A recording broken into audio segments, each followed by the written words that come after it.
जगन्नाथपुरी में वर्षा बंद नहीं हो रही है। प्रसंग मुझे थोड़ा थोड़ा याद है, संभवतः नारद जी ने पूछा है कि ये जगन्नाथ साक्षात परमात्मा है, इसका प्रमाण क्या है।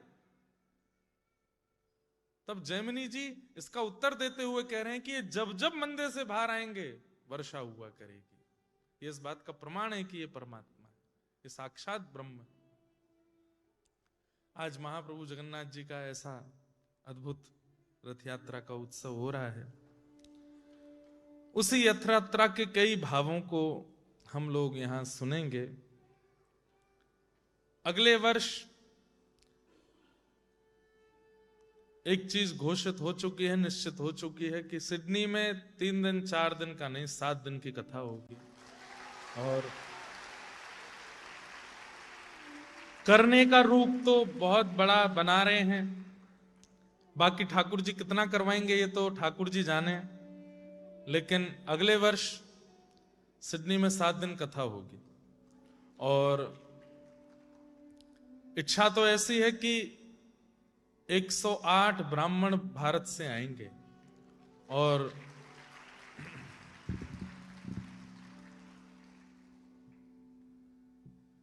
सुबह के सत्र में भागवत जी का संस्कृत में पाठ होगा, कम से कम 5-6 घंटे। अब जो लोग आ पाएंगे सुनेंगे वो ठीक है, जिनको काम पे जाना है काम पे जाएं।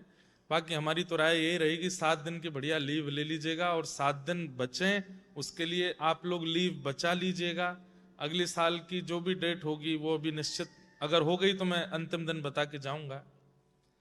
मन में एक भाव यह भी आया कि 108 ब्राह्मण भारत से तो आ जाएंगे, पर हमारे ऑस्ट्रेलिया में भी बहुत सारे मंदिर हैं और बहुत सारे ब्राह्मण यहां भी रहते हैं। तो जो यहां रहने वाले ब्राह्मण हैं उनको भी निमंत्रण दिया जाएगा, मेलबर्न से, एडिलेड से और जहां से भी वे सब आए और यहां भागवत जी का सस्वर पाठ पहली बार ऑस्ट्रेलिया में अष्टोत्तर शत कथा होगी। अष्टोत्तर शत का मतलब क्या होता है? 108 ब्राह्मण पाठ करेंगे और प्रत्येक ब्राह्मण के एक यजमान होंगे। जैसे एक कथा के यजमान एक परिवार ही होता है, लेकिन कई परिवार वालों पर इतनी व्यवस्था करने की सामर्थ्य नहीं होती, तो वो सोचते हैं हम कथा कैसे कराएं। तो फिर 108 ब्राह्मण उन्हीं के नाम से पाठ करेंगे। एक एक इसको थोड़ा ठीक कर दे, ठीक होता है फिर कुछ हो जाता है। गूंज रही है आवाज, थोड़ी गूंज कम करा। नहीं अभी ठीक थी फिर कुछ हुआ। तो प्रत्येक व्यक्ति, प्रत्येक परिवार, उनके ब्राह्मण उनके घर से, उनके नाम से। भारत में तो बहुत हुए और हमने अभी तक अष्टोत्तर किए भी नहीं, पहली बार ऑस्ट्रेलिया में ही करेंगे। तो मन में था कि अष्टोत्तर करेंगे, इतने सारे ब्राह्मण भारत से आएंगे, सबका वीजा लगेगा, सब बढ़िया फ्लाइट में बैठ के यहाँ पहुंचेंगे, परिवारों को सेवा दी जाएगी। किसी के यहाँ 5 ब्राह्मण, किसी के यहाँ 4 ब्राह्मण, किसी के यहाँ 3 ब्राह्मण, 2 ब्राह्मण ऐसे रुकेंगे। उनको लाना ले जाना, प्रसाद की पूरी व्यवस्था, सब पूरा सिडनी भक्ति में हो और वो ब्राह्मण सब आशीर्वाद दें। हमारे यहां अनुष्ठान कराना करना एक बात, लेकिन उस अनुष्ठान से करने वाले ब्राह्मण को प्रसन्न करना ये विशेष बात होती है। आज ये नहीं हो रहा है। अनुष्ठान करा लिया जाता है, व्यवस्थाएं खूब करा दी जाती हैं, पूजा आदि सब करा दी जाती, पर उस ब्राह्मण को प्रसन्न करने की योजना नहीं बनाई जाती कि वो प्रसन्न भी तो हो। प्रसन्न होकर के कार्य करेगा, प्रसन्न होकर के आपका पाठ करेगा तो फल ज्यादा मिलेगा। तो यहां आएंगे तो निश्चित है कि वो प्रसन्न होंगे। प्रसन्न होकर के जब पाठ करेंगे तो ब्राह्मण खूब आशीर्वाद देके जाएंगे।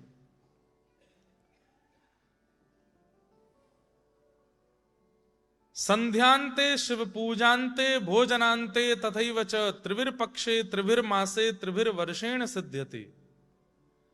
ब्राह्मणों का आशीर्वाद बहुत फलता है। मैं यहां कोई जातिवाद नहीं कर रहा हूं, कभी आप लोग ये सोचना भी नहीं, क्योंकि जिन भक्तों के चरित्र सुनते हैं ना, अधिकतर वे भक्त जाति से कोई अतिश्रेष्ठ नहीं होते। तो जातिवाद की बात नहीं है, लेकिन जिसका जो अधिकार है वो तो कहना ही चाहिए ना। ब्राह्मणों का आशीर्वाद बहुत फलता है।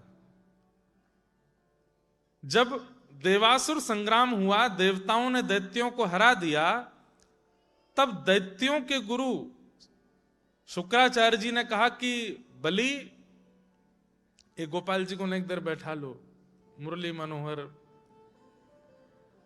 आज रथ यात्रा इसलिए यहां से वहां डोल रहे हैं। तो हम जो बात करें बहुत ध्यान से सुनना। तो शुक्राचार्य जी ने कहा, बलि यदि तुम देवताओं पर विजय प्राप्त करना चाहते हो तो ब्राह्मणों का आशीर्वाद लो।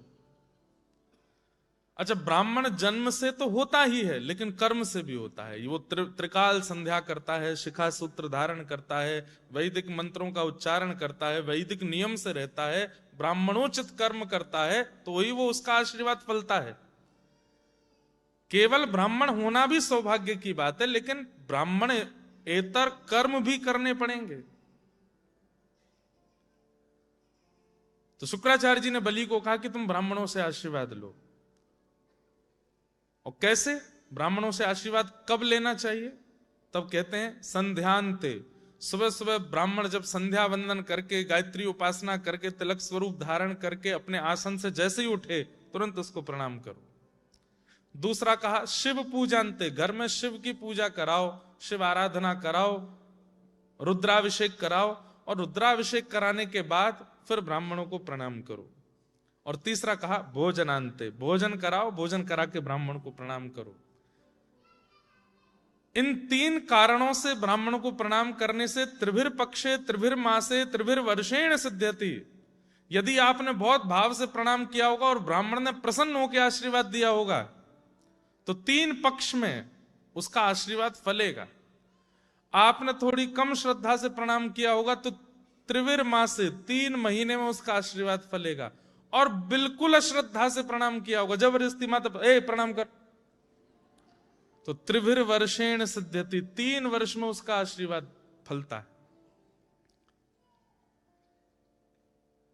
और जब बलि को शुक्राचार्य जी ने कहा कि ब्राह्मणों को प्रणाम करो, ब्राह्मणों को प्रणाम किया, ब्राह्मणों ने आशीर्वाद दिया विजयी भव, तो सोचिए स्वर्ग पर चढ़ाई कर दी, देवताओं को हरा दिया बलि ने, और तीनों लोगों का स्वामी बन गया। मारे मारे फिर रहे देवता, जगह नहीं बची है। तब देवताओं की माता अदिति ने कश्यप ऋषि से प्रार्थना की, मेरे पुत्रों का स्थान छीन लिया है, क्या करूं? बोले पयोव्रत करके भगवान को प्रकट करो। पयोव्रत किया, भगवान प्रसन्न होकर प्रकट हुए, भगवान से कहा कि मेरे पुत्रों को उनका स्थान दिलाइए।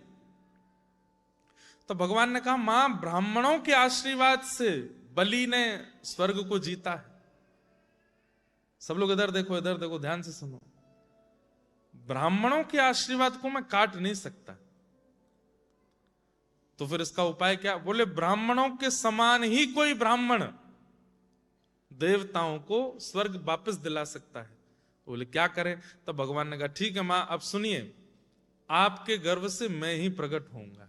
मैं वामन बन करके आऊंगा और नन्ना सा ब्राह्मण बन करके, दिव्य तेज धारण करके, इन ब्राह्मणों ने जिस आशीर्वाद से दैत्यों को स्वर्ग जिताया, उसी स्वर्ग को लेके आऊंगा। तब भगवान वामन बन के आए, सबको कथा पता है। 3 पग जमीन मांगी, अपने पैर से नापने का जब वचन दिया, बलि ने कहा, महाराज कम से कम 3 एकड़ जमीन तो मांग लो, 3 पग जमीन क्या मांग रहे हो? बोला नहीं, 3 पग ही चाहिए, और वो भी मेरे पैरों से नपी हुई होनी चाहिए। तो बलि बोला, आपको मांगने में शर्म नहीं आ रही? मुझे देने में बहुत आ रही है। मैं 3 लोगों का स्वामी, 3 पग जमीन मांग रहे हो आप? मैं महल बना देता हूं, आपका विवाह करा देता हूं, एक ब्राह्मणी रही आएगी, कुछ बालक बच्चे हो जाएंगे, संपत्ति दे देता हूं, खूब प्रेम से विराजिए ना, क्या दिक्कत है?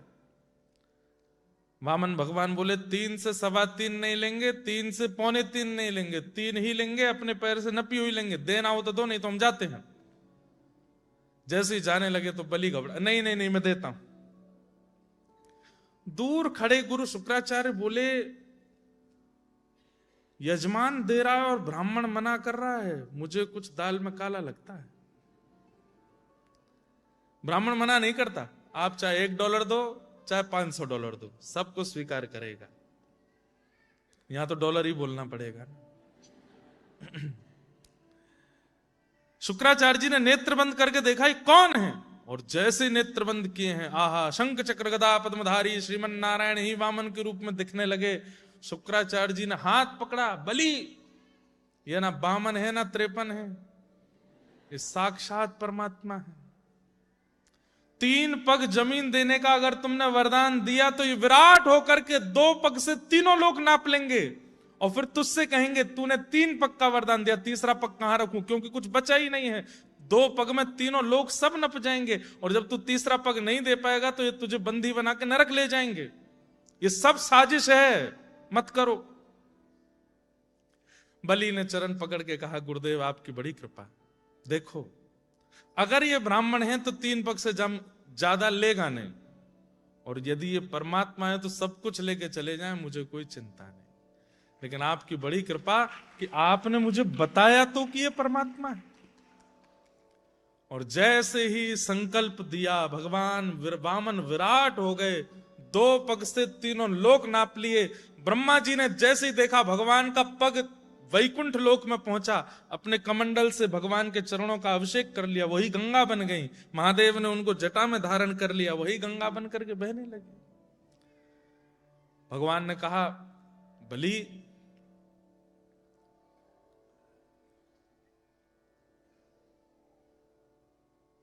तूने 3 पग जमीन देने का वरदान दिया था, मैंने 2 पग में सब नाप लिया, अब तीसरा पग रखने के लिए कोई स्थान नहीं बचा है। वासुकी नाग और सबको आज्ञा कर दी, बंदी बना दो, नरक ले जाओ इसको। तब बलि ने कहा, रुकिए रुकिए रुकिए, हे नाथ, आपने 3 पग मांगे थे, अब मैं और आप यदि उस समय होते तो हम क्या कहते, चीटिंग किया आपने। वरदान मांगते समय छोटे से थे, वरदान लेते ही बड़े हो गए, इसमें मेरा क्या फॉल्ट है। कोर्ट में बात करूंगा, मेरा वकील आएगा आपसे मिलने। हम तो ऐसे हैं। लेकिन बलि कैसा है? बलि ने कहा, नाथ आपने 2 पग से तीनों लोक नाप लिए, मतलब मेरी पूरी संपत्ति को नाप लिया, और मैंने वचन दिया था कि आप 3 पग से सब नापिएगा। अब तीसरा पग रखने के लिए स्थान नहीं बचा, परंतु इन तीनों लोगों का स्वामी बलि अभी भी बैठा है, तीसरा पग मेरे सिर पर रख दीजिए नाथ, मुझे भी तो स्वीकार कीजिए, मेरी संपत्ति तो स्वीकार की, मुझे भी स्वीकार करो। और भगवान ने पग रख के इतने अधीन हो गए बलि पर, ठाकुर जी ने हृदय से लगा लिया, बोले हम तुमको छलने आए थे, लेकिन तुम्हारी भक्ति ने हमको छल दिया। क्यों ना हो, प्रहलाद जी के वंशज है ना बलि, भले ही राक्षस हैं तो क्या हुआ। और भगवान ने बड़ी कृपा की। तो मतलब ब्राह्मणों के आशीर्वाद में कितना बल है। तो हमारा मन है कि यहां जो भारतीय रहते हैं उन सब पर कृपा करने, कथाएं तो होती हैं, उत्सव तो होते हैं, हम भी आ जाते हैं 2 दिन 3, अब 2-3 दिन के लिए नहीं आएंगे, अब तो 7 दिन कथा सुनाएंगे और ब्राह्मणों के साथ आएंगे। मेलबर्न में भी सप्ताह करेंगे, और तीसरी सप्ताह कहाँ करेंगे, वैसे तो एडिलेड में मन है क्योंकि वहां पे भी बहुत अच्छा लगा था, लेकिन ठाकुर जी जैसी आज्ञा करेंगे वैसा अगले वर्ष करने का प्रयास होगा। महाप्रभु जगन्नाथ जी का आज रथ यात्रा उत्सव हो रहा है।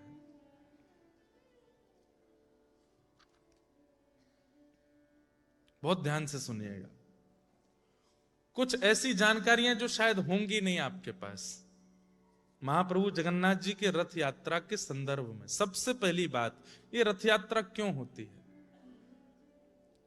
तो इसमें 2 कथाएं हैं, दोनों कथाएं ध्यान से सुनिएगा। पहली कथा, जिस राजा ने भगवान जगन्नाथ को विराजमान किया उसका नाम है इंद्रद्युम्न। क्या नाम है?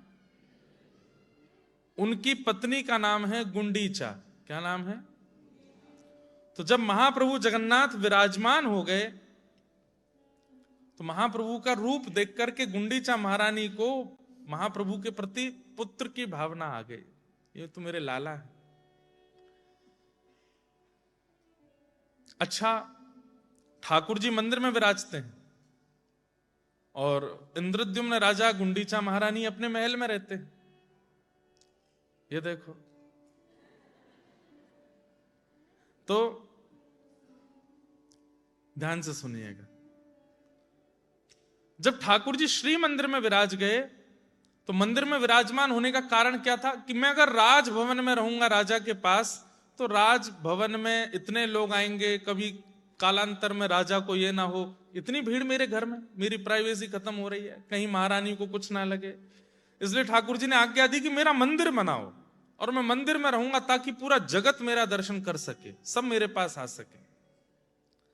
तब गुंडीचा महारानी के मन में भाव आया कि नाथ, मैं आपको लाला मानती हूं, मैं आपको पुत्र मानती हूं, और बेटा यदि कार्य में व्यस्त रहे, कभी अपने मां के पास ना आए तो मां को कितनी पीड़ा होती है। तब महाप्रभु जगन्नाथ जी प्रसन्न होकर के बोले, मां आप चिंता मत करो, साल के 365 दिन में जगन्नाथ हूं, मैं मंदिर में विराजमान हूंगा, करोड़ों लोगों को मंदिर के भीतर से दर्शन दूंगा, लेकिन स्नान पूर्णिमा के 15 दिन बाद मैं रथ में आरूढ़ होकर के अपनी मैया से मिलने जाऊंगा और 7 दिन आपके पास ही रहूंगा। आप बिल्कुल चिंता मत करो, ये मेरा वचन है आपको। इसलिए महाप्रभु जी अपने वचन को पूर्ण करने के लिए आज रथ में विराजमान होकर के अपनी बहन, अपने भाई श्री सुभद्रा महारानी और श्री बलभद्र जी के साथ अपनी मैया के पास जा रहे हैं, अपनी मैया से मिलने जा रहे हैं। एक कारण स्कंद पुराण में कहते हैं कि ठाकुर जी का श्री मंदिर में दर्शन करने का तो बहुत फल है, लेकिन गुंडीचा जहां ठाकुर जी कल पहुंचेंगे, कल या कभी कभी परसों भी पहुंचते हैं, 3 दिन भी लगा देते हैं, ज्यादा दूरी नहीं है, लेकिन नेक चलते हैं फिर रुक जाते हैं, सबको दर्शन देते हैं, जो जहां बैठा है सबको देखते हैं। और 3 दिन में ठाकुर जी पहुंचते हैं, फिर 7 दिन वहीं रहते हैं। वहां गुंडीचा में दर्शन करने का इतना बड़ा फल है कि महाप्रभु जगन्नाथ जी का गुंडीचा में ही महाप्रभु जगन्नाथ जी का निर्माण हुआ, इसलिए वो ठाकुर जी की जन्मस्थली है। जहां श्री मंदिर में ठाकुर जी विराजमान होते हैं उसको ब्रह्मवेदी कहते हैं, वो जो स्टेज है जहां ठाकुर जी बैठते हैं उसको ब्रह्मवेदी कहते हैं, और जहां गुंडीचा में ठाकुर जी बैठते हैं उसको जन्मवेदी कहते हैं, वहीं जन्म हुआ है जगन्नाथ जी का। तो ठाकुर जी अपने जन्म स्थान जाते हैं, अपनी मैया के पास जाते हैं, इसलिए बिल्कुल लाला बन जाते हैं, छोटे से लाला, ऐसे धम धम कूद के तो उतर के आते हैं, यहां से अपने हाथ रखे सब पंडा पुजारियों के ऊपर और ऐसे लौटते हुए झूलते हुए, जैसे बालक, एक छोटा सा बालक झूमता है, और ताहिया पहन लेते हैं अपने सिर पर, वो ताहिया ऐसे आगे पीछे होता है ठाकुर जी का, और ऐसे मधुर ठाकुर जी ऐसे उछल उछल करके खिसक खिसक करके चलते, जैसे गुटमन बालक रिपट रिपट के खिसक खिसक के चलता है ना। ठुमक चलत रामचंद्र बाजत पे जनिया, ठुमक चलत रामचंद्र बाजत पे जनिया, ठुमक, ऐसे ठुमक ठुमक के चलते हैं ठाकुर जी। और आप में से कितने लोग जगन्नाथपुरी गए, हाथ ऊपर करना। ऊपर वाले, मतलब इतनी जो भी यहां भीड़ बैठी है उसमें से 20% लोग ही गए। कितने लोग नहीं गए वो हाथ ऊपर करो, आज तक जगन्नाथपुरी नहीं गए। चलो चले जाना, पर 3 दिन में यही जगन्नाथ जी का अनुभव आपको करा देंगे, निश्चिंत रहो। बस ध्यान से हमको बोलने देना और सुनते रहना, आपको महाप्रभु जगन्नाथ जी का यही अनुभव होगा। कभी रथ यात्रा के समय जाइए, और जो ठाकुर जी चल के बाहर आते हैं उसको पहुंडी कहते हैं। ठाकुर जी जो सब पंडा पुजारियों, अच्छा कैसे आते हैं, ये हाथ कुछ पंडाओं के ऊपर, ये हाथ कुछ पंडाओं के ऊपर, कुछ नीचे आ जाते हैं, ठाकुर जी की कमर वमर पकड़ लेते हैं, एक ठाकुर जी के पीछे यहां पर रस्सी बांधते हैं, वो पीछे से खींचते हैं, पीछे से खींचते हैं तो नीचे से खिसकते हैं, कभी इधर गिरते हैं, कभी इतने भारी हो जाते हैं कभी कभी कि पंडा पुजारी नीचे दब जाते हैं ठाकुर जी के, जैसे मानो हंस रहे हो, खेल रहे हो उनके साथ। लेकिन इसके पीछे कारण क्या है? लाखों लोग जो चारों तरफ से ठाकुर जी को देखते हैं, वो ठाकुर जी को देख के कहते जय हो जगन्नाथ, जय हो जगन्नाथ, कितने प्यारे लग रहे हो, मैं आपको प्रिय हूं तो एक बार मेरी ओर निहारो ना। तो ऐसे चलते चलते ठाकुर जी को अगर वो प्रिय होगा ना और वो बोल रहा है दूर से कि मैं प्रिय हूं तो एक बार देखो, तो ऐसे ठाकुर जी ऐसे गिर जाते हैं और फिर उसको देखते हैं। पुजारी लोग सोचते हैं ये गिर क्यों रहे हैं, ये भारी क्यों हो गए, फिर उनको उठाते हैं। फिर इधर से कोई मैया कहती है अरे मेरे प्राणनाथ मेरे कोई संतान नहीं है, मैं तो आपको ही लाला मानती हूं, एक बार मेरी ओर देखो ना। तो चलते चलते ठाकुर जी फिर ऐसे ऐसे करते फिर ऐसे गिर जाएंगे, तो उसको देखें। आप बात कीजिए, जब ठाकुर जी पहुंडी करते हैं जगन्नाथ जी से बात करो, कैमरा में टीवी में नहीं, प्रत्यक्ष वहां पहुंच के बात करो, छत पर खड़े होके, अटारी में खड़े होके, भीड़ में खड़े होके कुछ भी पूछ लीजिए, बस ऐसी वस्तु पूछना जिसका उत्तर हां या ना में हो सके। अगर आपने कोई ऐसी वस्तु पूछी जैसे महाप्रभु जी इस जन्म में मुझको मिलोगे आप, तो ठाकुर जी अगर खड़े हैं 5 सेकंड तक नहीं हिले तो समझो नहीं मिलने वाले, खड़े ही। लेकिन जैसे ही आपने पूछा कि हे महाप्रभु जी क्या मुझे प्राप्त हो गए, क्या मेरी भक्ति से आप प्रसन्न हो गए, तुरंत घंटनाद होने लगे और महाप्रभु जी ऐसे ऐसे करके चलने लगे, समझो हाँ बोल रहे हैं मिलूंगा, तू प्रयत्न कर, प्रयास कर, मैं तुझको मिलूंगा। हाँ या ना में प्रश्नोत्तर चलता है ठाकुर जी का जब पहुंडी करते हुए जाते हैं रथ की ओर। अद्भुत है महाप्रभु जगन्नाथ। तो एक कारण ठाकुर जी की जगन्नाथ उत्सव यात्रा का कि गुंडीचा महारानी बुला रही है और ठाकुर जी ने वचन दिया है कि मैया मैं हर वर्ष आपसे मिलने आऊंगा, तो ठाकुर जी मिलने जाते हैं। दूसरा कारण चैतन्य महाप्रभु ने प्रकट किया, ध्यान से सुनो। ठाकुर जी को वृंदावन से गए 100 वर्ष हो गए थे और याद आती है ठाकुर जी को वृंदावन की बहुत। सब लोग इधर देखो, ध्यान से सुनो। 100 वर्ष बाद ठाकुर जी कुरुक्षेत्र गए हैं और वहां ग्रहण काल के समय पर ठाकुर जी यज्ञ करने गए हैं द्वारिका से। सब अपनी पटरानियों के साथ द्वारिका पहुंचे, कुरुक्षेत्र आए सूर्य ग्रहण के समय पर। ब्रजवासी जब से ठाकुर जी गए तब से कहीं नहीं गए, लेकिन इस बार ब्रजवासियों ने सबने मन बनाया कि लाला के गए 100 वर्ष है गए, लाला तो आयो नहीं, बाबा अब हम कहा करें। ये सब ब्रजवासी रो रो के बेहाल है गए। अच्छा, किसी ने भी प्राण नहीं त्यागे, ठाकुर जी के विरह में प्राण नहीं त्यागे, क्यों? कईयों की आयु हो गई है, कईयों की उम्र हो गई है, फिर भी प्राण क्यों नहीं त्याग रहे हैं? मन में एक इच्छा बैठी हुई है, क्या पता कृष्ण आ जाए, एक बार देख लें, वो आ जाएंगे उस दिन प्राण त्याग लेंगे। तो बस हर दिन प्रतीक्षा है और प्रतीक्षा के कारण प्राण नहीं त्याग रहे हैं। सोच तो लेते हैं कि आज मर जाएंगे, अब नहीं जीवित रहेंगे, कृष्ण बिना जी के रहना क्या। लेकिन फिर होता है परसों की कह के गए थे, क्या पता आज आ जाए। तो सूर्य उदय होते ही उम्मीद जाग जाती है और ब्रजवासी बैठे रहते हैं, कन्हैया आवेगो, कन्हैया आवेगो, कन्हैया आवेगो। और संध्या होते ही फिर कहते हैं अब रात में हमारे प्राण ले जाओ, नहीं आयो कन्हैया, अब जी के कहा करेंगे। रात भर सोचते सोचते फिर सूर्य उदय होता है, क्या पता आज आ जाए। इस प्रतीक्षा में एक भी ब्रजवासी ने प्राण नहीं त्यागे।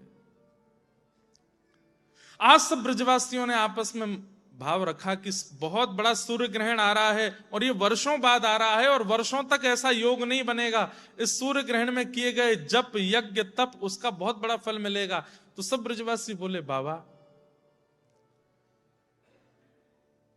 हम सब या सूर्य ग्रहण में कछु करना चाहें और एक ही फल मांगना चाहें कि कृष्ण हमको मिल जाए। हमने सुनी है कि ये सैकड़ों वर्ष बाद ऐसे सूर्य ग्रहण आ रहा है, या मैं जो भी जब तप करके जो मांगेंगे सो मिलेगा, तो कृष्ण को मांगवे के काजे हमें ले चलो। तो आज पहली बार ब्रजवासी कुरुक्षेत्र जा रहे हैं, किशोरी जी कुरुक्षेत्र गई हैं, हमारी श्री राधा रानी ब्रज 84 कोस के अलावा केवल कुरुक्षेत्र गई हैं और कहीं नहीं गई। अच्छा, इसके पीछे कारण बताऊं। महाभारत युद्ध होना है इस भूमि पर ये निश्चित नहीं हुआ था अभी तक, लेकिन इतने लोग मारे जाएंगे उस युद्ध में। और श्री कृष्ण जहां विराजमान है वहां यदि लोगों की मृत्यु हो रही है तो श्री कृष्ण की भक्त वत्सलता पर संशय हो जाएगा। जिनका दर्शन करते ही सारे पाप नष्ट हो जाते हैं, जिनका दर्शन करते ही सारे विषाद नष्ट हो जाते हैं, वहां कौरवों की मृत्यु होगी। इसलिए ठाकुर जी ने ऐसी योजना बनवाई कि एक बार किशोरी जी अपने चरण घुमा जाएं इस क्षेत्र में, ताकि यहां प्राण त्यागने वाले को भी गोलोक धाम प्राप्त हो, उसको भी निकुंज प्राप्त हो। प्राण तो जाएंगे। बहुत सी कथाएं हैं, अब सब याद आ जाएंगी तो मैं तो 12 बजे तक बोलते ही रहूंगा, क्योंकि मैं थका हुआ नहीं हूं, रेस्ट कर लिया है तो मुझे और ज्यादा ऊर्जा लग रही है। धृतराष्ट्र जानता है कि महाभारत युद्ध में मेरे पुत्र मारे जाएंगे। उसने पूछा है कि युद्ध कहां होना चाहिए। रहते तो हस्तिनापुर में थे, आधा निवास तो इनका इंद्रप्रस्थ में, तो वे कुरुक्षेत्र अलग से क्यों गए युद्ध करने? क्योंकि धृतराष्ट्र ने पूछा है कि इस पृथ्वी पर ऐसा कौन सा स्थान है जहां पर मृत्यु होने पर भगवत प्राप्ति हो जाएगी, वहीं युद्ध हो। तब कुरुक्षेत्र का नाम आया। क्यों? किशोरी जी की चरण रस से आच्छादित है, वो ठाकुर जी की चरण रस से आच्छादित है। भगवान वहां पहुंच गए। ठाकुर जी का तो तुलसी अर्चन चल रहा था, पुष्प अर्चन चल रहा था, सूर्य ग्रहण का समय। ना द्वारिका वासियों को पता है कि ब्रजवासी आने वाले हैं, और ना ब्रजवासियों को पता है कि द्वारिकावासी यहां पहले से आ चुके हैं, पता नहीं है। ब्रजवासी सब, नंद बाबा, यशोदा, राधा रानी और लाखों ब्रजवासी सब पहुंच गए कुरुक्षेत्र। सूर्य ग्रहण का समय था। भारतवर्ष के कोने कोने से बड़े बड़े लोग आए थे, शिविर लगे हैं, कहीं यज्ञ चल रहा है, अनुष्ठान चल रहा है, हवन होम चल रहा है। तभी उड़ती उड़ती खबर आई कि इस कुरुक्षेत्र में द्वारिकाधीश भी आए हुए हैं। मधुमंगल, श्रीदामा, तन सुखा, मन सुखा, ठाकुर जी के सब सखा दौड़े दौड़े नंद बाबा के पास गए। बोले बाबा हमने एक खबर सुनी है। बोले कहा? बोले लाला आयो है। बोले कहा कही? बोले लाला आयो है, हमारो कन्हैया आयो है, सब द्वारिका वासीन के संग यहां पे अनुष्ठान करवे आयो है। बाबा लाला को देखो नहीं है बहुत वर्षन से, दरस बिन दुखण लागे नैन, दरस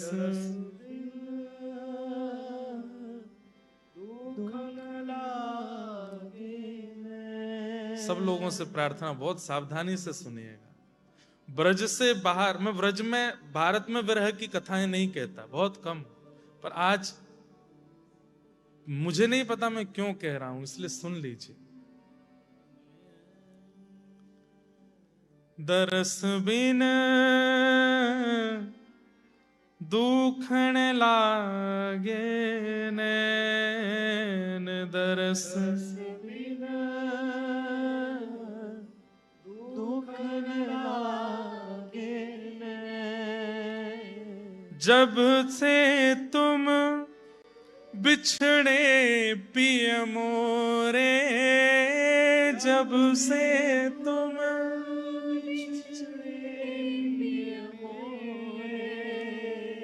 कबहु न पायो चैन,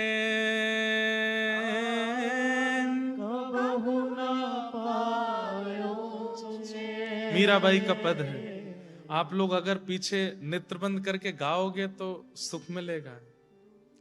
दरस बिन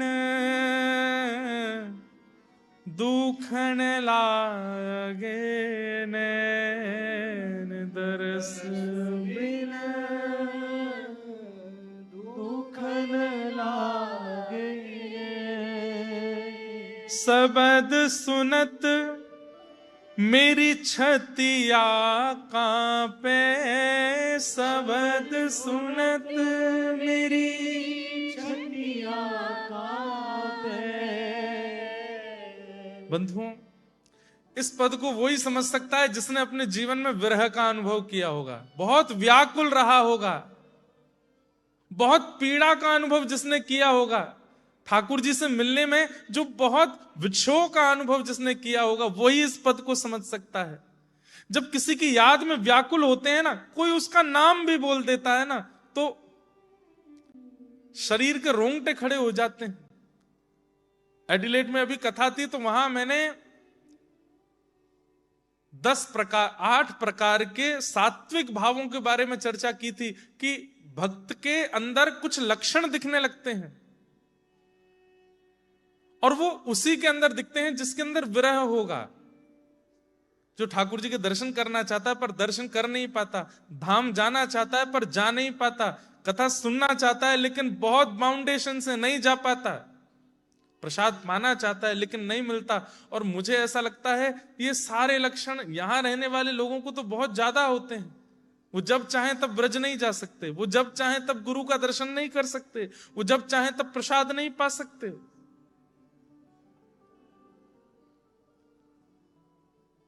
विरह कैसा होता है कि कोई नाम भी ले दे प्रेमी का तो कांप जाते हैं हम।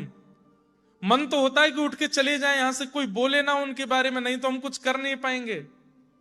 लेकिन नाम इतना अच्छा लगता है कि सुनने का मन होता है कि और बोल दो।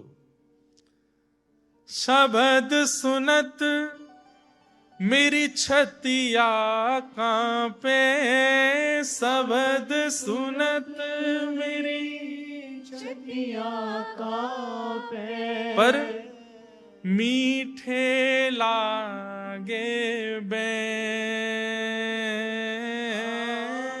मीठे लागे बैन। मीरा के प्रभु कब रे मिलोगे, मीरा के प्रभु कब रे मिलोगे, दुख मेटन सुख देन हो, दुख मेटन सुख देन, दरस बिन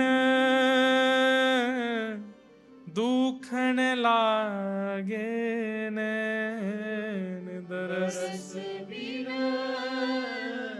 दुखन लागे नैन। ब्रजवासी जाकर के नंद बाबा से बोले, बाबा लाला आयो यहाँ पे, कुछ योजना बनाओ ना, हम दर्शन करवे चलें। तो नंद बाबा भी बड़े उत्सुक हो गए, अच्छा लाला आयो है? बोले हाँ।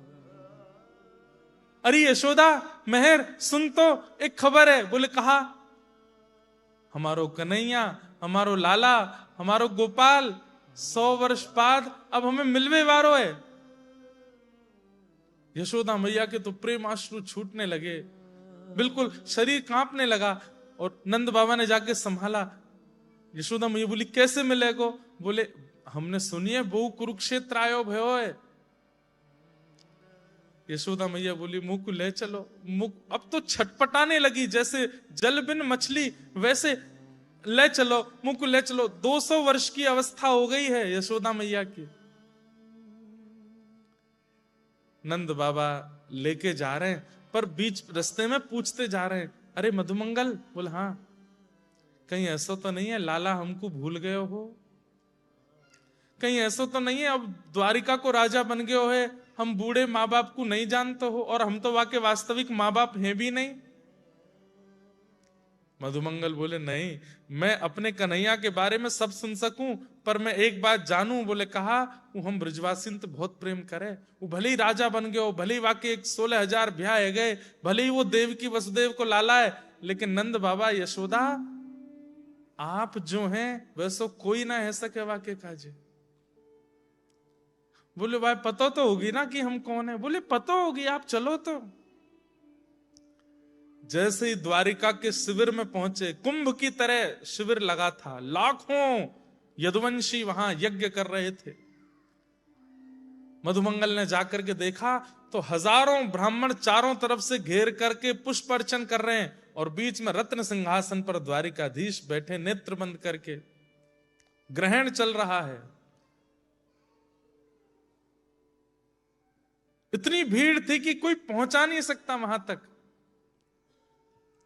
तभी नंद बाबा यशोदा दोनों ने जैसे ही लाला को देखा, यशोदा मैया तो वहीं मूर्छित होने लगी। क्यों? क्योंकि श्री कृष्ण बंधुओं 16 वर्ष से ऊपर की अवस्था श्री कृष्ण की होती ही नहीं है, वो सदा 16 वर्षीय रहते हैं। ठाकुर जी के भले ही 16,108 ब्याह हो गए, पुत्र हो गए, पौत्र हो गए, परपौत्र हो गए, लेकिन श्री कृष्ण आज भी देखने में 16 वर्ष के ही लगते हैं। क्यों? उनके रेशे नहीं आते, मूछ दाढ़ी नहीं आती, वो सदा कुमार ही रहते हैं, युवा नहीं होते। ठाकुर जी सदा कुमार अवस्था में रहते हैं। ठाकुर जी का रूप देख करके यशोदा मैया तो बिल्कुल मोहित हो गई।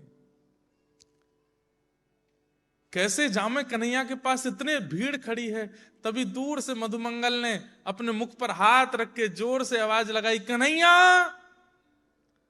और वहां तो कोई द्वारिकाधीश बोल रहा है, कोई जगत पिता बोल रहा है, कोई जगन्नाथ बोल रहा है, अनेक अनेक नामों से ठाकुर जी का, और स्पष्ट नाम नहीं बोलते, राजाधिराज, देवकी नंदन, वसुदेव नंदन, बहुत सारी उपाधियां लगाते हैं आगे। लेकिन कोई बीच में बोल गया कन्हैया।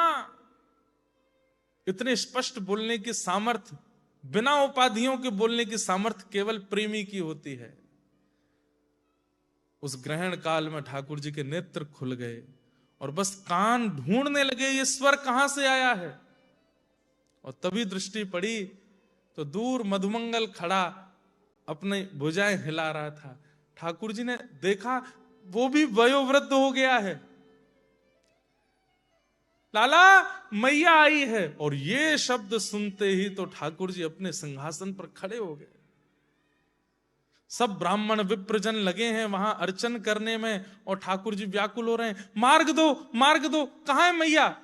और जैसे ही नंद बाबा और यशोदा मैया दूर से ठाकुर जी को दिखाई दिए, जैसे जैसे एक बर्फ का एक आकार अत्यंत ताप पड़ने पर बहुत जल्दी पिघलने लग जाता है, ऐसे ठाकुर जी पिघलने लगे यशोदा मैया को देख के। बंधुओं, ये महाप्रभु जगन्नाथ पिघले हुए ठाकुर जी हैं। ये भुजाएं ब्रजवासियों की याद में खड़ी हो गई हैं ठाकुर जी की, कोई लाओ ब्रजवासियों को मेरे हृदय से लगा दो। प्रेम विगलित भगवान है महाप्रभु जगन्नाथ। भुजाएं पिघल गई हैं, चरण पिघल गए हैं, अंग पिघल गया है ब्रजवासी और किशोरी जी की याद में। अपने सिंहासन से कूद पड़े ठाकुर जी और दौड़ करके गए। और जैसे एक छोटा सा बालक पहली बार विद्यालय से आकर के अपनी मां की गोद में कूद पड़ता है, लपक जाता है, चढ़ जाता है मां के ऊपर, ये भी नहीं सोचता कि ये कहीं गिर ना जाए, ऐसे ही ठाकुर जी दौड़ करके गए और यशोदा मैया के अंक से जाकर के लिपट गए, लपक गए, चढ़ गए ऊपर। मेरी मैया आई है, मेरी यशोदा मैया आई है, मेरी मैया आई है, ऐसा कहकर के रुदन करने लगे। द्वारिका के लोग और उस ग्रहण में आए हुए सब ब्राह्मण देख रहे हैं। और ठाकुर जी मैया की छाती टटोल रहे हैं। मैया बोली, कहा बे ओ लाला, मैया मुंह को दूध पिवाए दे अपनो। यशोदा मैया बोली, कैसी बात करे, तेरो ब्याह है गयो, 16,108 पत्नी है, इतनो बड़ो साम्राज्य को तू राजा बन गयो लाला। ना है मैया, मुंह को कछु ना है पतो, मुंह को दूध पीनो है। और बंधुओं, कैसा दृश्य होगा, 150-200 वर्ष की यशोदा मैया की गोद में नन्हे से लाला की तरह लेट गए ठाकुर जी और उनका दुग्ध पान कर रहे हैं। रुक्मणी, सुभद्रा, भगवान के सब पटरानियां घुटने के बल देख रही हैं, आंखें लाल, बस अश्रु गिर रहे हैं और सब सोच रही हैं ये कैसा प्रेम है ब्रजवासियों से। तभी खबर मिली देवकी मैया को और देवकी मैया निकल करके आई। किसी ने जाके यशोदा मैया से कहा, ये सामने महारानी देवकी खड़ी हैं।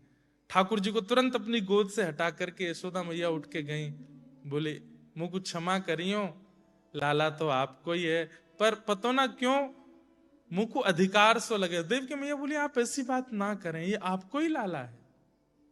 देवकी और यशोदा मैया का मिलन हुआ। ठाकुर जी एकांत में ले गए यशोदा मैया को, अपने पूरे परिवार से मिलाए। ये मेरी बड़ी पत्नी है, ये मेरी बीच की पत्नी, ये छोटी पत्नी, सब आशीर्वाद ले रहे हैं।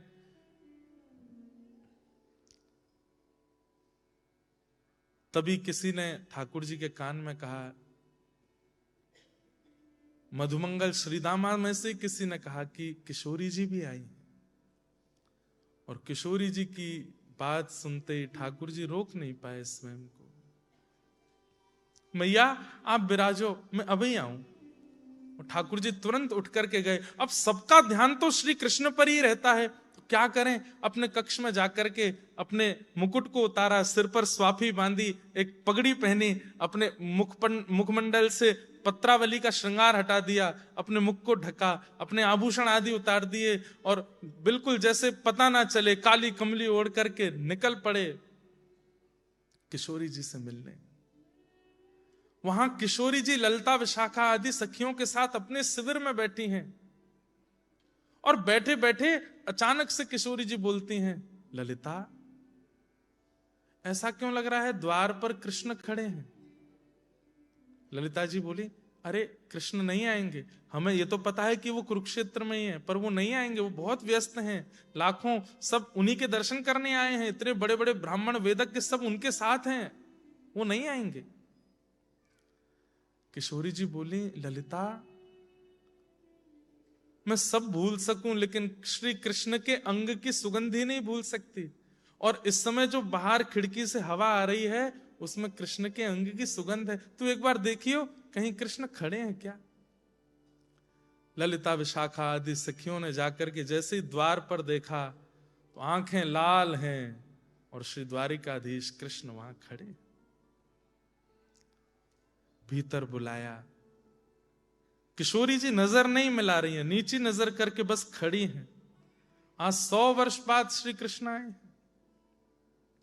ठाकुर जी ने आते ही पहले किशोरी जी को प्रणाम किया। हे राधे वृषभानु भूप तनय, हे पूर्ण चंद्रानने। हे किशोरी जी मेरो प्रणाम स्वीकार करो। बंधुओं, एक बहुत बड़ी बात सीखने की इस प्रसंग में यह है कि एक भी ब्रजवासी ने ठाकुर जी से शिकायत नहीं करी कि लाला तू परसों के कह के गयो, आयो क्यों नहीं, किसी ने नहीं कहा। क्योंकि प्रेम में शिकायत होती ही नहीं है, और जहां शिकायत हो वहां प्रेम है इसका संशय है।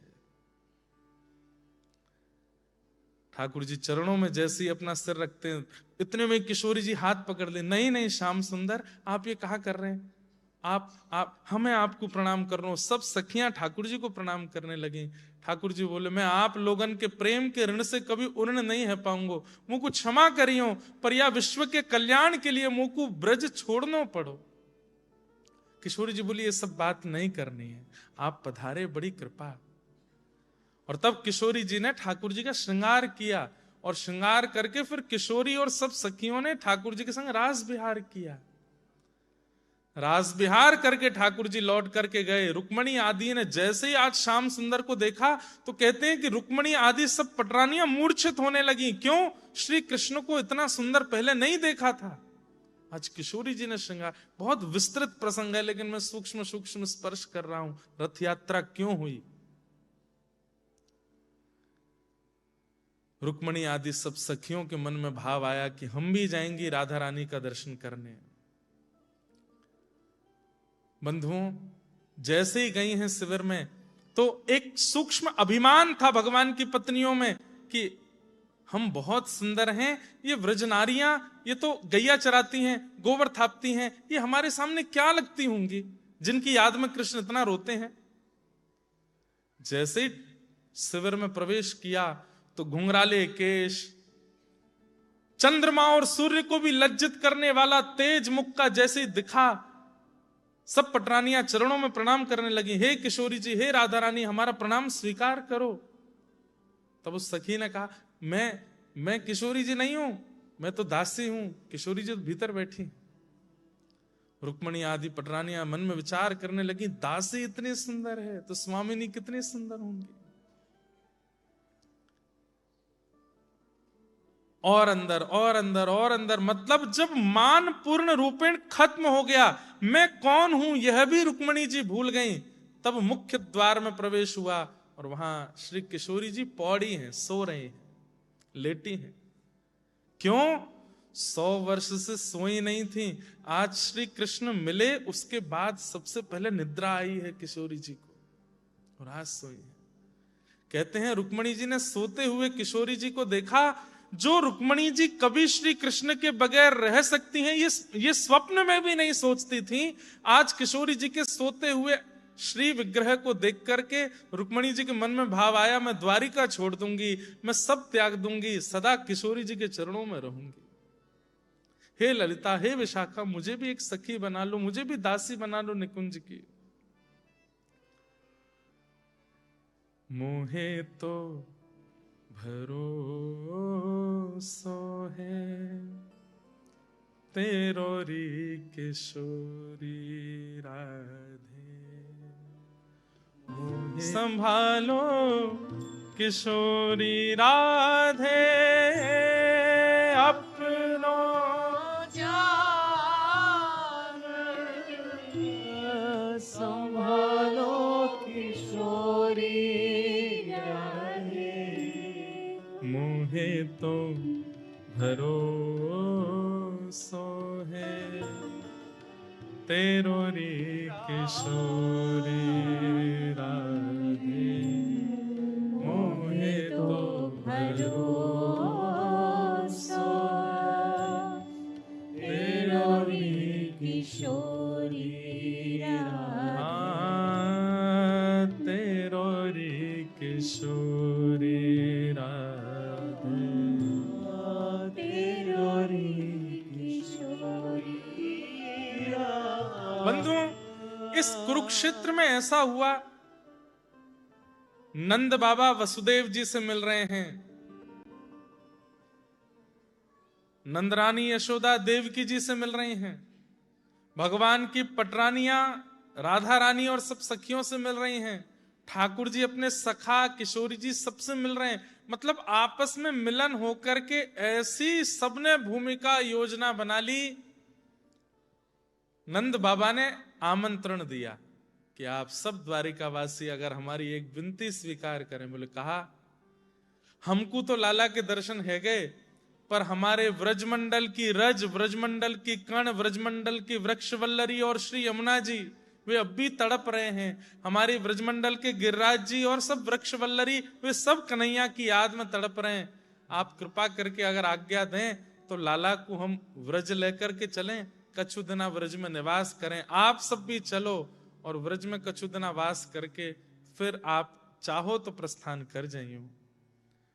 और इस पर स्वीकृति जैसी हुई, सब ब्रजवासी आनंद में भर गए और महाराज सोचने लगे क्या करें क्या करें। तब सब ब्रजवासियों ने रथ का निर्माण किया, चक्के का निर्माण किया, रथ का निर्माण किया, शिखर का निर्माण किया, सुंदर सुंदर उसमें सब पुष्प लगाए, पत्र लगाए, वस्त्र लगाए, रंग रोगन किए, सुंदर इतना अद्भुत रथ बनाया। उसमें श्याम सुंदर विराजमान हुए, बलभद्र जी विराजमान हुए, सुभद्रा जी विराजमान हुए। सब द्वारिका के लोग जहां जहां कोई पैदल चल रहे हैं, कोई घोड़ों पर चल रहे हैं, कोई हाथी पर चल रहे हैं, कोई रथ में बैठे हैं, और ब्रजवासी और कई द्वारिकावासी भी मिल करके खींच करके ठाकुर जी के रथ को वृंदावन की ओर लेकर के जा रहे। तो जब रथ यात्रा हो रही थी, होती तो इंद्रद्युम्न और गुंडीचा के लिए, लेकिन जैसे ही वहां चैतन्य महाप्रभु पहुंचे, महाप्रभु जी श्री राधा कृष्ण मिलित तनु है, कृष्ण विरह में श्री किशोरी जी चैतन्य महाप्रभु के रूप में रहती हैं। एक अद्भुत लीला है। आपने जैसे रथ पर आरूढ़ होते हुए श्याम सुंदर को देखा, तब आपने इस कथा का प्रचार किया कि अरे ये श्री मंदिर तो द्वारिका है और गुंडीचा वृंदावन है। हम सब ब्रजवासी खींच करके महाप्रभु जगन्नाथ को वृंदावन लेकर के जा रहे हैं। गुंडीचा यशोदा मैया है और ठाकुर जी अपनी यशोदा से मिलने के लिए जा रहे हैं। इस भाव से महाप्रभु जगन्नाथ जी की रथ यात्रा होती है। इस भाव से महाप्रभु जगन्नाथ रथ में विराजमान होते हैं।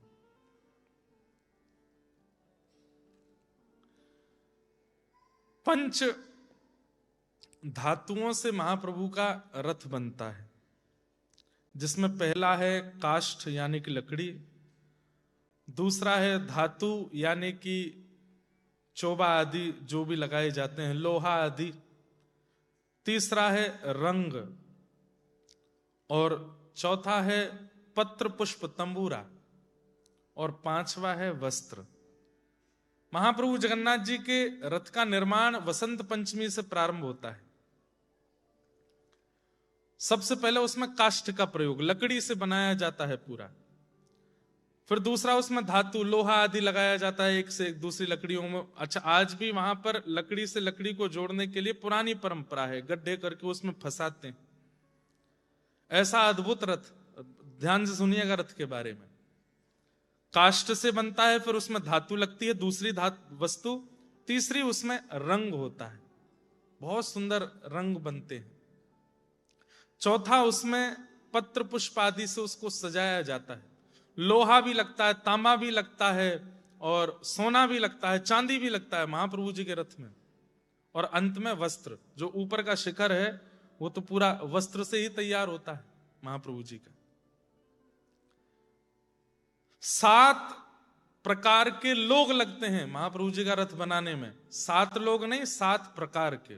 एक प्रकार में 30-30-40 भी होते हैं। कौन कौन से? पहले होते हैं गुणाकार। ये गुणाकार क्या करते हैं? काष्ठ को काटना। ये शिखर की लकड़ी है, ये नीचे पहिए की लकड़ी है, ये बैठने की लकड़ी है, ये स्तंभ की लकड़ी है। तो पहले होते हैं गुणाकार, जो काष्ठ बनाते हैं। दूसरे होते हैं महाराणा, जो रथ के लकड़ियों को व्यवस्थित करते हैं। ये यहां लगेंगी, ये ऊपर लगेंगे, ऊपर के बनेंगे, मतलब आर्किटेक्ट पूरे। आज भी इसी परंपरा से ही बनता है रथ।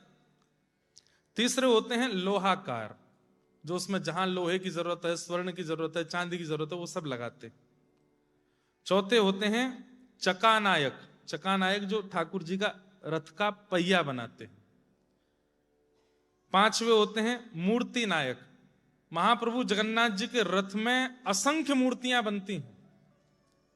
इतने सारे देवी देवता बनाए जाते हैं पूरे रथ पर। वो ऐसे ही नहीं बन जाता है। वसंत पंचमी कब की आती है? जनवरी, मकर संक्रांति के बाद वसंत पंचमी आती है, तब से बनना शुरू होता है, अब जाके पूरा होता है। मूर्ति नायक बहुत सारी मूर्तियां बनाते हैं। देवी देवता, गंधर्वजन, क्षेत्रपाल आदि सब बनते हैं। उसके बाद चित्रकार, चित्रकार बनते हैं। और सातवें होते हैं सूचीकार। सूचीकार जो वस्त्र सिल करके ठाकुर जी के पूरे रथ का ऊपर का कपड़ा बनाते। ये 7 प्रकार के लोग महाप्रभु जी के रथ में लगते हैं। कौन कौन?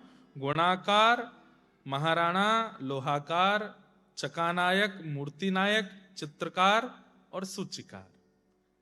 ये लोग मिलकर के महाप्रभु जी का रथ निर्माण करते हैं। महाप्रभु जगन्नाथ जी के रथ का नाम है नंदी घोष। क्या नाम है? नंदी घोष रथ है, जिसमें 16 पहिए होते हैं, और ये 45 फीट का लगभग रथ बनता है। नंदी घोष इसका नाम है। 16 इसमें पहिए होते हैं। ये लाल और पीले कलर का होता है। और महाप्रभु जगन्नाथ जी के रथ के जो सारथी हैं वो हैं दारुक सारथी। दारुक इनका रथ चलाते हैं। फिर दूसरा रथ सुभद्रा जी का है दर्प दलन। क्या नाम है? दर्प दलन। ये 43 फीट का होता है, 43 फीट्स का। और इसमें होते हैं 12 पहिए, 12 चक्के होते हैं। और इनके जो रथ चलाने वाले हैं उनका नाम है अर्जुन। पतिदेव ही रथ चलाते हैं, पत्नी बैठी है पीछे। तो अर्जुन इनके रथ के चालक होते हैं। इनके घोड़ों के भी नाम हैं। महाप्रभु जी के घोड़े अलग, इनके अलग, इनके अलग। ये होता है लाल और काले कलर का श्री सुभद्रा जी का रथ। और फिर आता है ताल ध्वज। ये बलभद्र जी का रथ है। इसमें 14 पहिए होते हैं, और ये भी 45 फीट का होता है। दोनों भैयाओं के बराबर समान। बहन जी का थोड़ा छोटा रथ है। इसमें 14 पहिए होते हैं, और इसका जो वर्ण है वो है लाल और हरा। उस रथ में श्री बलभद्र जी चलते, और इनका रथ चलाती हैं मालिनी। ये 3 रथ इस प्रकार से चलते हैं। अब इसमें एक बात, शास्त्राज्ञा करते हैं रथ का संकेत क्या है, भगवान क्या सिखाते हैं रथ से। तो 5 धातुओं से रथ का निर्माण होता है, काष्ठ से, रंग से, धातु से, पुष्प पत्रों से और वस्त्र से। ऐसे ही हमारा शरीर भी 5 धातुओं से बनता है। कौन कौन से धातु हैं? पृथ्वी, अग्नि, जल, वायु, आकाश। ये 5 तत्व हैं। लेकिन देखने में भी हमारी पंच तत्व का दर्शन होता है। कौन कौन से? मांस, अंदर हड्डी, रुधिर यानी कि रक्त, चौथा त्वचा, और 5वां नख, नाखून। इन 5 तत्वों से शरीर बना। तो महाप्रभु जगन्नाथ जी कह रहे हैं कि भाई रथ तो बन गया, रंग रोगन तो हो गया, वस्त्र तो चढ़ा दिया, उसमें सोना चांदी भी लगा दिया, सब कुछ कर दिया, पर उस रथ की सार्थकता तब होगी जब मैं उसमें जाके बैठूं। ऐसे ही ये शरीर रूपी रथ तो बन गया है। मांस भी बहुत अच्छा है, रक्त भी बहुत अच्छा है, विटामिन भी बहुत खाते हो आप लोग हैं, त्वचा भी बहुत बढ़िया बढ़िया बढ़िया क्या बोलते हैं चीजों का प्रयोग करके बढ़िया कर ली, परफ्यूम भी लगा लिया, वस्त्र भी बहुत अच्छे पहन लिए, रंग रोगन भी अच्छा कर रखा है, एक चीज भी इधर उधर नहीं होती है, सब कुछ बहुत बढ़िया है, जुल्फें भी बहुत बढ़िया हैं। लेकिन मैं यदि तुम्हारे इस रथ में नहीं बैठा हूं शरीर में, तो इस रथ की कोई। एक बार लक्ष्मी जी और ठाकुर जी में छोटी सी लड़ाई हो गई। लक्ष्मी जी बोली, भले ही पूरी दुनिया आपकी हो, लेकिन मेरे आगे आपके उपासक भी फीके हैं। ठाकुर जी बोले, कैसे? तो लोग बाग अर्थी लेके जा रहे थे, राम नाम सत्य है, गोविंद नाम सत्य है, गोपाल नाम सत्य है। तो लक्ष्मी जी बोली, देखो आपकी महिमा, किसी व्यक्ति की मृत्यु पर पूरी दुनिया क्या गा रही है? राम नाम सत्य है, कृष्ण नाम सत्य है, गोविंद नाम सत्य है। सब रो रहे हैं और आपका नाम गा रहे हैं, लेकिन मैं अपना चमत्कार दिखाऊं? बोले दिखाओ। तुरंत आकाश से सोना चांदी की वर्षा होने लगी। अर्थी लेकर के जा रहे थे, कोई रो रहा था, चाचा जी कहां चले, मेरे पिताजी का हो गया, भाई साहब कहां, मेरे मित्र मेरा यार था। और जैसे सोना चांदी बरसा, ठाकुर जी देखने लगे। इतने में सब भागे सोना चांदी उठाने के लिए, जेबों में भरने के लिए। 4 लोग नहीं गए, वो अर्थी पे ही खड़े थे। फिर थोड़ी देर बाद उन्होंने सोचा, यार ये तो चले गए, ये कुछ संपत्ति मिल रही है, थोड़ी देर चाचा जी थोड़ा वेट करो। नीचे रख के गए, उठा के लाए, थोड़ी अपनी जेबों में भर लिया। लक्ष्मी जी बोली, देखा आपने, पूरा विश्व भले ही आपका है, पर मेरा प्रभाव कितना है देख रहे हैं आप? आपके भजनानंदी भजन छोड़ के भाग जाते हैं। ठाकुर जी बोले, देवी एक बात सुनो। बोले, हाँ। सब गए, वो अर्थी पर जो लेटा वो क्यों नहीं गया? सब गए, पर वो क्यों नहीं गया? वो तो जा ही नहीं सकता। क्यों नहीं जा सकता? उसमें प्राण ही नहीं है। बोले, ना, उसमें मैं नहीं हूं, मैं ही तो परमात्मा हूं, मैं ही तो प्राण हूं, मेरे कारण ही तो पूरा विश्व जीवित रहता है। यदि मैं किसी के अंदर नहीं हूं, मैं यदि किसी का त्याग कर देता हूं, वो कुछ नहीं कर सकता। फिर लक्ष्मी जी चरणों में गिर गई, बोले क्षमा करो। बोले, इंसान नहीं करता, ये आपको देख के दौड़ता भी मैं हूं। ओहो मेरी पत्नी बरस रही है, ले लो। जिसमें मैं नहीं हूं वो आपके पास भी नहीं जा सकता। तो रथ तो भले ही निर्माण हो गया, इस रथ को आप लेके ऑस्ट्रेलिया भी आ गए, इस रथ का विवाह भी करा दिया सुंदर कन्या से, सुंदर पुरुष से। इस रथ के छोटे छोटे बालक भी हो गए, पर इस रथ को कितना भी अद्भुत बना लीजिए, कितना भी सोना चांदी से इसको सजा लीजिए, कितने भी रंग रोगन कर लीजिए, इस रथ की सार्थकता तब होगी जब इसके हृदय पटल पर महाप्रभु जगन्नाथ बैठेंगे। नहीं तो इस रथ की कोई वैल्यू नहीं है। आपको पता है, इतने बड़े बड़े रथ बनते हैं, महाप्रभु जगन्नाथ जी के मंदिर में वापस लौट जाने के बाद कहां चला जाता है रथ? पता है आपको? जैसे ही महाप्रभु जी उतरते हैं रथ से, रथ यात्रा पूरी होगी, अब उसी दिन से टूटना शुरू हो जाता है, वो अपने आप टूट जाता है, उसके चक्के टूट जाते हैं, ऊपर का टूट जाता है, नीचे सब जगह से अपने आप वो जीर्ण शीर्ण होना शुरू हो जाता है, बोली लग जाती है, लोग चक्के खरीद ले जाते हैं। पर महाप्रभु जी के जाते ही वो रथ चटकने लगता है। तो इसलिए शरीर है, पर इसमें अगर महाप्रभु नहीं बैठे हो तो फिर शरीर का क्या फायदा।